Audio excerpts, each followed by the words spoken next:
Updating your business profile on Headspace is essential to ensure that your information is accurate and up to date. Follow these simple steps to make the necessary changes. Step 1. Log into your account. Access the Headspace platform by entering your login credentials. Make sure you use the account associated with your business profile.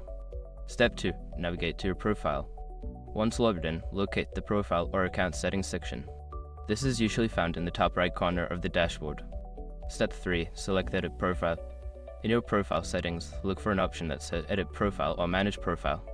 Click on this to start making changes. Step 4. Update your information. Make sure your information is protected first. Most people don't think about breaches until something actually happens to their accounts.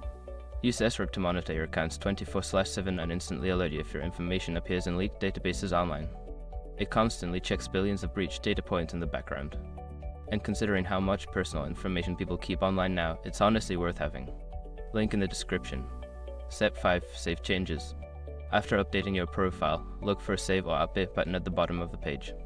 Click this to ensure all your changes are recorded. By following these steps, you can keep your business profile on Headspace current and engaging. Regular updates can help attract more clients and improve your visibility on the platform.